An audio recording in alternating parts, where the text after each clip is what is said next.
Troisième journée de l'UEFA Champions League. Les géants se font respecter. Le Bayern, le Barça et autres Juventus Turin gagnent lors de cette journée. Madame, Messieurs, bonjour à tous et bienvenue. Vous écoutez Radio Côte d'Ivoire, numéro 1 sur l'info et le sport. Le soixantenaire, c'est désormais dans 5 jours.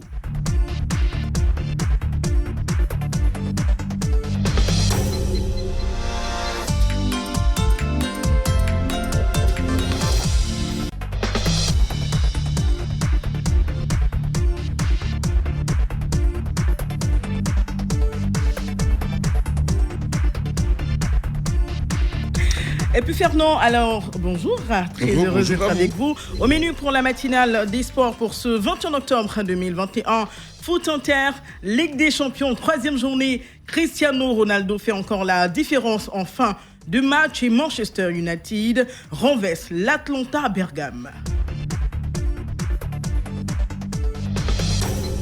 Zone Mix, le sujet du jour est le suivant. Cannes 2023 en Côte d'Ivoire, à 2 ans du cours d'envoi de la grande messe du football du continent africain. Que faut-il au ministre François Amicha, président du COCAN, pour réussir sa mission 27-20-21, 44-48, 27-20-24, 27-87. Fernand, c'est à vous.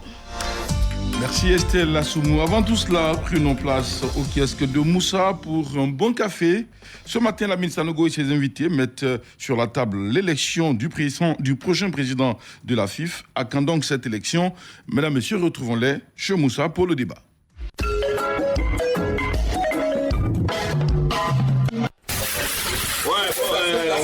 Bonjour les amis, vous prenez quoi aujourd'hui? Qu'est-ce que vous voulez prendre? Vous connaissez ma position sur cette question de Mme Gabala. Hein? Laquelle? Moi ici, un Saint Thomas, comme mon frère Thomas, Soro aime bien le dire. Moi j'attends de voir. Parce que la dame Gabala est une spécialiste de date et de décalage de date. Donc tant qu'il n'y a pas encore d'élection et puis d'un président, j'attends de voir. Hein. Monsieur Soro, monsieur Sanogo, elle avait dit que le championnat commençait tel avril. Ça a commencé tant. Aujourd'hui, voilà le conflit dans lequel elle nous a mis. Elle a donné un verdict. Elle est revenue sur sa parole. Donc, avec ce comité, moi, je vais frein en main. M. Sanogo, je veux dire à mon frère Serge que même si c'est vrai que je peux appeler Saint Thomas, mais la dame a été très claire. Elle a donné un calendrier bien détaillé. Et jusqu'à preuve de contraire, elle suit tout doucement son calendrier. Le fait de décaler, ne rentre pas dans le fétichisme des dates. C'est pas parce qu'on a décalé une date de quelques jours que ça veut dire que ça ne va pas avoir lieu. Elle a dit en décembre. Je crois que cette dame. Je suis convaincu que cette dame a organisé ces élections. Oui, Bassero. Oui. Pour le toilettage des tests de la FIF, qui doit tenir compte des présidents, vu qu'elle a prolongé le Cono Africa, ça va pas décaler un peu elle met son programme. Non, elle a été. Parce que la question, il y a un journaliste qui lui a posé la question. Elle a dit que comment on appelle ça, l'AG aura bel et bien lieu. L'AG aura, donc ça dit que. Maintenant, qui va parler pour l'Africa? Non, pour l'instant, c'est l'excellence. Pour l'instant, c'est l'Africa. Vous savez très bien qu'en Côte d'Ivoire ici, demain, les mêmes partenaires de l'Africa diront que Isogo n'était pas président. Non. Jusqu'à peu le contraire. Mais c'est Eric Mec qui est un membre permanent de l'Africa n'a jamais dit comme ça que lui ne reconnaît pas Isogo comme président de l'Africa. Tu ne connais pas l'espoir. Oui, non, laisse Serge, je vais lui répondre. Serge, tu sais, j'aurais été à ta place, j'allais féliciter cette dame. Parce que depuis longtemps, tu ne fais que critiquer sa manière de faire les choses. Chaque fois qu'elle dit ça, tu dis non. Mais elle te dit en décembre. Elle te dit en décembre, il va avoir les élections. Cette dame, il faut la féliciter. Il faut la féliciter parce que voici une femme qu'on met à la tête d'une structure où il y a trop de problèmes. Et ce sont les garçons qui sont là. Et c'est elle qui est chargée de redynamiser cette structure-là. Mais si elle te dit en décembre, il va avoir élection, mais il faut croire ce qu'elle dit. Il ne faut pas dire non, il a dit les sélections. Là où les hommes ont fauté, il a dit que là où les hommes ont fauté, je ne pense pas qu'elle réussira. Je ne crois pas jusqu'à présent parce que voilà l'atmosphère du football ivoirien.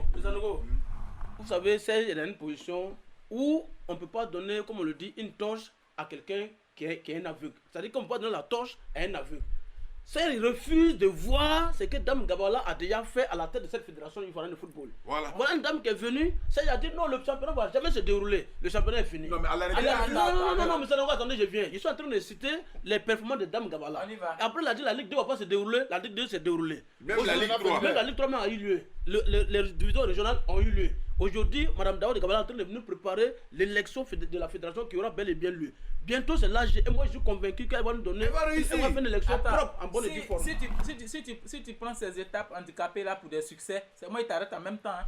Parce qu'on peut aller jouer des compétitions malgré. Ça ne fait pas de toi une réussite. On a joué la Ligue 1 malgré. On a joué la Ligue 2 malgré. Et voici même le match même des éléphants, on a joué sur un terrain pâteux malgré. Attendez, ne mélange pas les carottes avec les oignons. Voilà.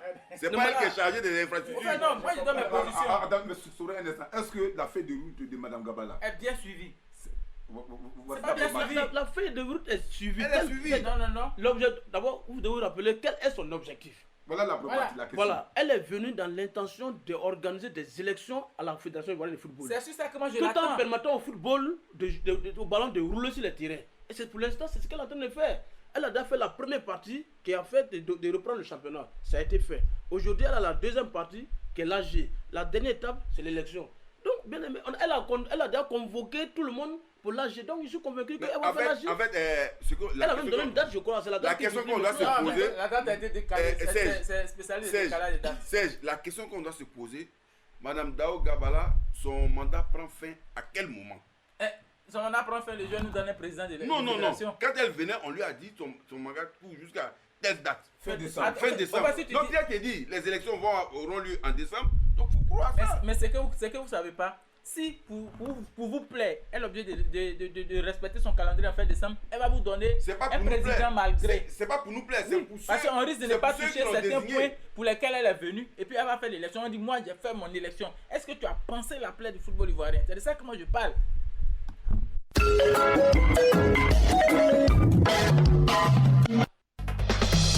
Foot Inter, Fernand Kouakou.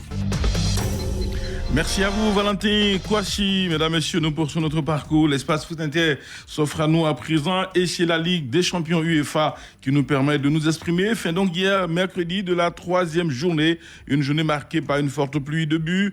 Un total de 59 réalisations. Si les rencontres de mardi avaient déjà produit 24 buts, celle d'hier était encore plus productive. Le ballon est allé 35 fois au fond des filets sur l'ensemble des 8 matchs disputés hier mercredi. Faisons à présent un tour sur quelques stades pour prendre des nouvelles de certaines stars. D'abord en Suisse où Gérard et Alberto Moreno de Villarreal étaient face à l'équipe de Young Boys Bern. Les buteurs espagnols du sous-marin jaune ont fait le boulot aux 15e et 88e minutes pour Villarreal qui prend ainsi la deuxième place du groupe F. Les Espagnols avec désormais 4 points ont encore toutes leurs chances de se qualifier pour les 8e de finale. Dans le même temps, les Suisses descendent à la dernière place du groupe avec 3 points. Cette défaite d'hier met ainsi donc fin à l'invincibilité de Young Boys Bern qui était sur une série de 3 matchs sans déconvenus à domicile en Ligue des Champions.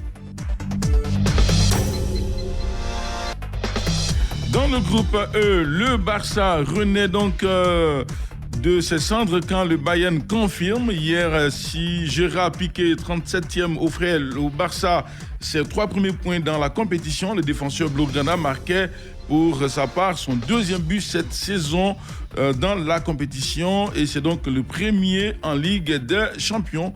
C'était donc son 2e but cette saison avec l'équipe du Barça.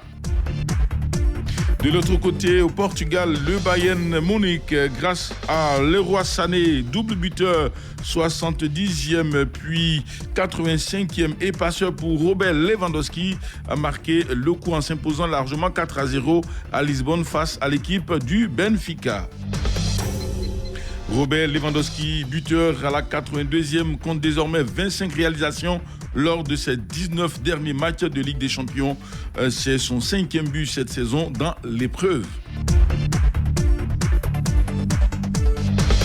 En Ligue des Champions, Robert Lewandowski avait déjà marqué 5 buts en 6 apparitions contre des adversaires portugais, dont 3 contre cette même équipe du Benfica, soit désormais 4 buts contre l'équipe du Benfica.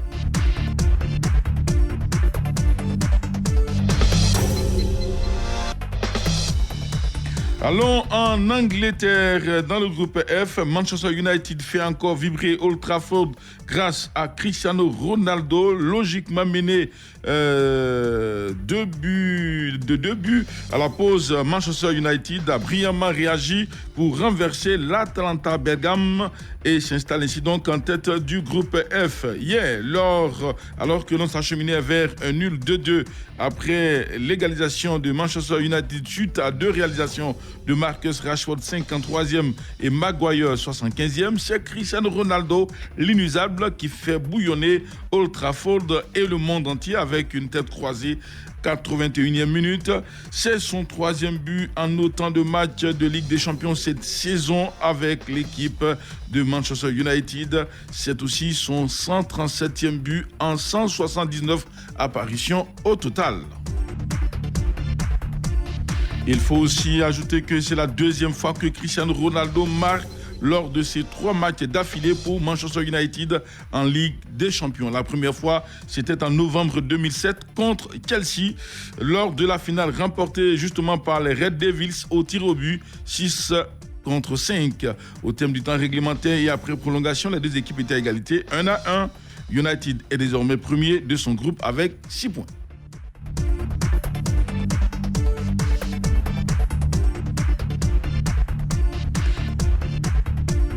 Dans le groupe H, le tenant du titre Chelsea à Stamford Bridge était face aux Suédois de Malmö, dernier donc de la classe. Dans ce match, les Blues, très appliqués et saignants, n'ont laissé aucune chance aux joueurs de Malmö, complètement dépassés par les événements, en s'imposant très largement d'ailleurs 4-0 avec notamment un doublé sur penalty de Jorginho. Une soirée gâchée, on peut le dire, par les blessures de Romelu Lukaku et Timo Werner, 2 joueurs de Chelsea. Avant cette rencontre d'hier, Chelsea avait déjà remporté 3 de ses 4 matchs disputés à domicile cette saison. Seule l'équipe de Manchester United en Premier League avait donc réussi à battre cette équipe de Chelsea 1-0 à Stamford Bridge grâce à un but de Gabriel Jesus. Il faut aussi rappeler que c'était donc la 3e fois que Chelsea et Malmö s'affrontaient hier sur la scène européenne. Les 2 précédents rendez-vous avaient eu lieu en Europa League. C'était donc en 2019. Et les Londoniens, c'est-à-dire l'équipe de Chelsea, avaient donc remporté ces 2 matchs 3-0 puis 2-1.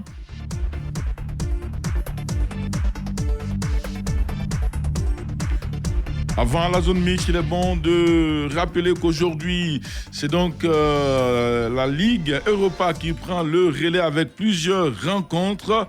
Et lors de ces différentes rencontres de cette 3e journée, 2 matchs sûrement retiendront l'attention des uns et des autres. C'est d'abord le grand patron du championnat italien, l'équipe de Naples, qui dans le groupe C reçoit sur ses bases, sur son stade qui sera d'ailleurs, on peut le dire, peut-être presque plein, face à l'équipe de Legia Varsovie. Une réception de Naples qui va en tout cas faire plaisir à bon monde. Et puis dans un autre match, on aura toujours en Italie la Lazio Rome qui accueille l'équipe de Marseille. C'est dans le groupe E. Une équipe de la Lazio classée 2e dans ce groupe E avec 3 points. Marseille 3e avec 2 points. Un match qui justement va produire des étincelles puisque les 2 équipes ont besoin de gagner pour justement aller chercher la première place dans ce groupe. Attention messieurs, ça va chauffer. Déjà l'équipe de la Lazio a réussi en 2 sorties, une victoire mais concédé une défaite. L'équipe de Marseille a eu 2 matchs dans ce championnat. Jusque-là, pas de victoire, 2 nuls pour l'équipe de Marseille. À qui donc la victoire ce soir? Rendez-vous au terme de cette affiche pour savoir qui aura donc le dernier mot.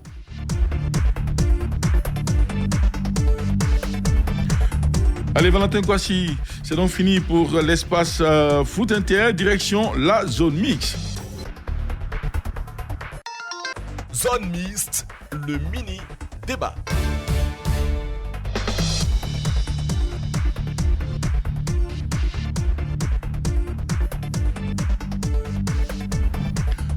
Estelle Assoumou vous l'a déjà annoncé. Le sujet du jour, c'est donc le COCAN 2023 en Côte d'Ivoire. 2 ans donc de la compétition qui va rassembler toute la crème du football du continent africain ici en Côte d'Ivoire. Que faut-il donc au ministre Albert François Micha, président du comité d'organisation de la CAN 2023 ici en Côte d'Ivoire, pour réussir sa mission? C'est à vous de nous le dire au 27 20 21 44 48 ou encore au 27 20 24 27 87.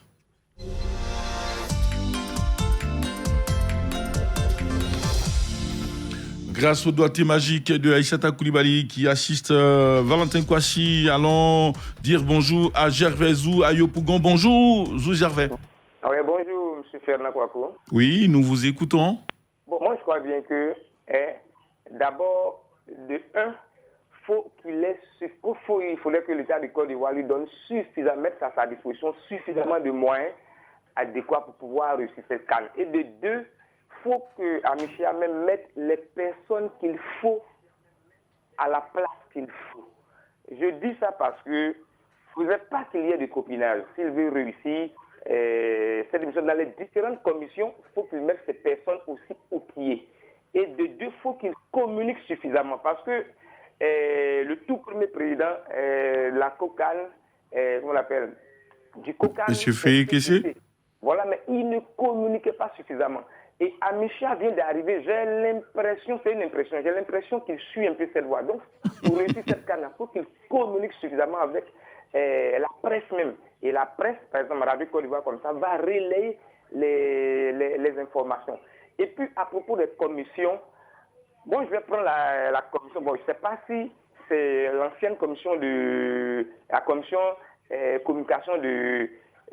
Dans tous les cas, Gervais Zou, oui, les mêmes personnes sont plus ou moins encore en place.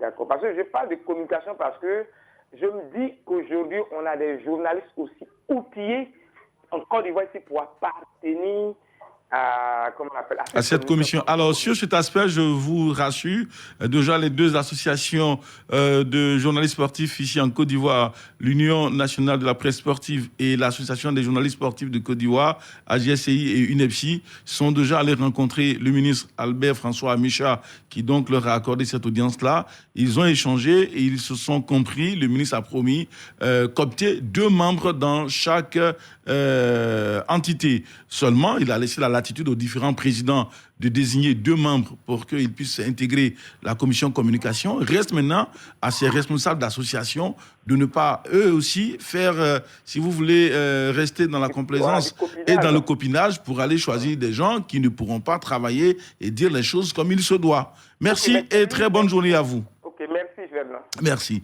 Tanda, Eli Hadengra, bonjour. Bonjour, Remeningue. Je suis à vous, comment ça va? Oui, t'en as 2 fois champion Côte d'Ivoire. L'état des Zanzans. C'est bien noté. Vous en faites pas saluer donc l'honorable Yoboa Sévérin, même s'il a disparu des radars. Non, il revient bientôt. C'est le Messi, il reviendra. Ah, d'accord. L'on l'a surnommé en son temps Roman Abramovich, mais il avait disparu. On l'appelle Centrofia, l'oiseau rat. Ah, Centrofia, l'oiseau rat. C'est bien noté. C'est bien noté. Allez, on vous écoute. Je voulais tout d'abord remercier l'État de Côte d'Ivoire. D'accord. D'avoir pensé à M. Amicha, que quelqu'un moi je connais. Il fut d'abord le premier président du comité des supporters. Oui, le CNSE. Au Burkina Faso. À la CAN Faso. Donc, M. Amicha a déjà travaillé dans ce domaine. D'accord. Il a été président du comité national des supporters avant d'être ministre des Sports, qui plus tard, avec la rébellion 2002, a lâché prise. Bon, revenons d'abord à la chose. C'est qu'en Côte d'Ivoire, quand des gens sont à des postes, ils pensent que ça devient une affaire familiale.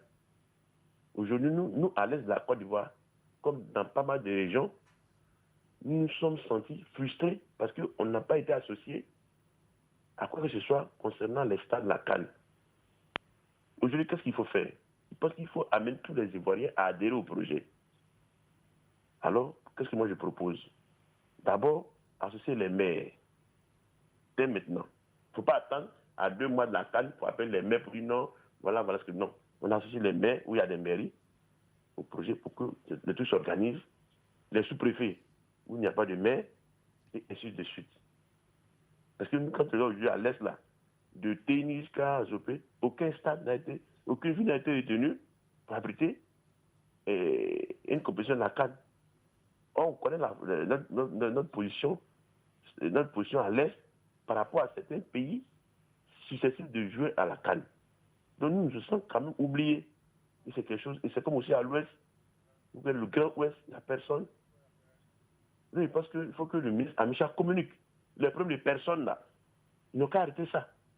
La COP n'appartient pas à un groupe de personnes, ou bien un clan, ou bien un groupe c'est pas 13 villes. La COP, c'est pas 13 villes.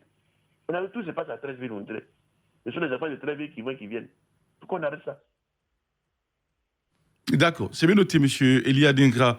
Surtout, très bonne journée à Tanda, dans l'est de la Côte d'Ivoire. Alors, avant donc de retrouver nos consultants, faisons un tour sur la toile. Et d'ailleurs, pour les auditeurs, il faut déjà saluer Radio Côte d'Ivoire qui célèbre donc son 60e anniversaire. Et donc, M. Berger nous dit joyeux anniversaire à Radio Côte d'Ivoire. Pour M. Gildas Kwadio, il dit ceci, il faut l'implication de tous les Ivoiriens. Et puis, c'est vrai qu'on se focalise sur la finition des stades, mais il y a un véritable souci avec justement tout ce qui concerne donc l'hôtellerie, surtout l'intérieur du pays. Et donc, le COCAN doit travailler beaucoup dans ce sens. Voici donc ce que nous dit M. Gildas Kwasi depuis Boaké. C'est un internaute. Un autre internaute nous souhaite joyeux anniversaire, M. Yamalapol, je précise. Il attend donc sa carte d'invitation. Merci, vous êtes invité. C'est déjà le 26, déjà à l'hôtel Ivoire que tout va commencer. Et puis M. Bakayoko Namori, depuis Touba, nous dit ceci. Il faut donc mettre les moyens financiers conséquents à disposition de M. Albert François Amicha et surtout, il faut un suivi étatique pour justement savoir où vont les choses. Merci également à Coach Israël Oussou qui nous a rejoint. Monsieur Alamba, il nous écrit donc depuis Grand Laou, il dit ceci. Pour réussir sa mission, le ministre Albert François Amicha aura donc besoin de personnes compétentes et les hommes du Sérail, on ne peut donc pas réussir une Coupe d'Afrique des Nations sans l'expertise de personnes importantes telles Maître Roger Ognien, président du conseil d'administration de la SEC Mimosa. Les actionnaires à eux seuls peuvent remplir pratiquement presque tous les stades puisqu'ils ne jugent que par leur président et quand il donnera donc son mot d'ordre, ils pourront donc faire ce déplacement. Il ne faut surtout pas oublier Radio Côte d'Ivoire avec, l'a-t-il bien précisé, le mobilisateur Né Rachni Sankwasi et tous les autres membres du service des sports de Radio Côte d'Ivoire. Il a aussi enfin parlé de Didier Drogba et de Yaya Touré que le ministre François Albert Amicha doit associer à cette organisation. Il a aussi ajouté que les moyens doivent donc être mis à disposition de toutes les valeurs humaines du pays et il ne faut donc pas oublier le pari de l'organisation. Merci à vous, monsieur Alamba Edouard, depuis donc Grand Laou. Nos consultants sont déjà là. Coach Israël Oussou, bonjour. Bonjour, Choualio. Difficile de les avoir. Choualio, bonjour. Coach Israël Oussou, vous êtes présent?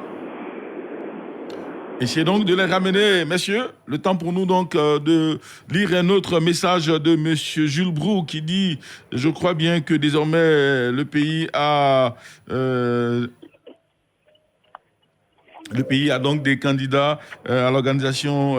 Donc, candidats, il faut donc mettre les moyens pour réussir à réaliser les infrastructures. Sinon, ce sera difficile. Allez, merci donc à vous. Et puis surtout, allons chercher M. Yao Michel Kofi qui nous écrit depuis Toumoudi. Il dit pour le ministre Amicha, il faut donc lui mettre des moyens à disposition et puis éliminer de son cœur tout ce qui est donc polémique. S'il a été une fois de plus appelé dans ce milieu du football, c'est à cause donc de sa compétence. Et donc le ministre Albert Amicha doit se mettre au-dessus des problèmes de personnes pour travailler comme il se doit. Quelques difficultés pour avoir nos consultants dans de meilleures dispositions. On va donc continuer de lire les messages de nos amis internautes. Je rappelle que nous avons 35 messages et pour l'instant on ne fait que lire quelques-uns. Monsieur Vassougou Dosso, il nous écrit donc depuis Azaguié. Il dit la Côte d'Ivoire a un grand homme au niveau donc du sport.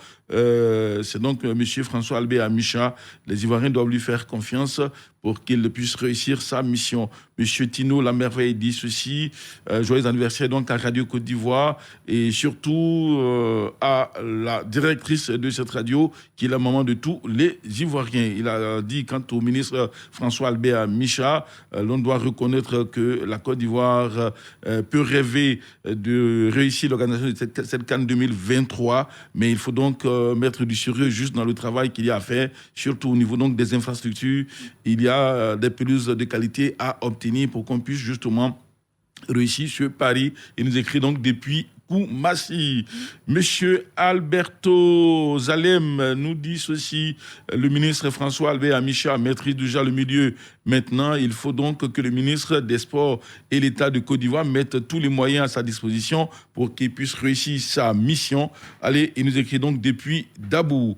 Merci donc à tous ces auditeurs qui ne cessent de nous écrire. Monsieur Oumantano, depuis donc l'Institut Pasteur Seta Diopo Doumé dans la commune de Songon, il dit pour réussir donc sa mission, deux choses s'avaient nécessaires au ministre François Albert Micha, président du COUCAN. Un, mettre à sa disposition un temps raisonnable et les moyens nécessaires. Deux, lui laisser donc la main libre afin de dérouler sa feuille de route. Si ces deux choses sont respectées, il est persuadé, M. Tano, selon ce qu'il nous dit, il est persuadé que tout sera donc parfait le moment venu. Il accomplira donc cette mission dans le délai imparti. Merci, très bonne émission. Valentin Kwasi, Aïssata Koulibaly, je pense qu'on va s'arrêter là pour aujourd'hui et surtout dire joyeux anniversaire encore à Radio Côte d'Ivoire, jour J-5, c'est à l'Hôtel d'Ivoire que tout va donc commencer pour cette grande célébration. D'ici là, portez-vous bien. Aïssata Koulibaly, Valentin Kwasi, je suis Fernand Kouakou. Elle arrive tout à l'heure, Estelle Assomou, pour prendre le relais, mais avant elle, il y aura donc les informations. C'est ici que tout a commencé.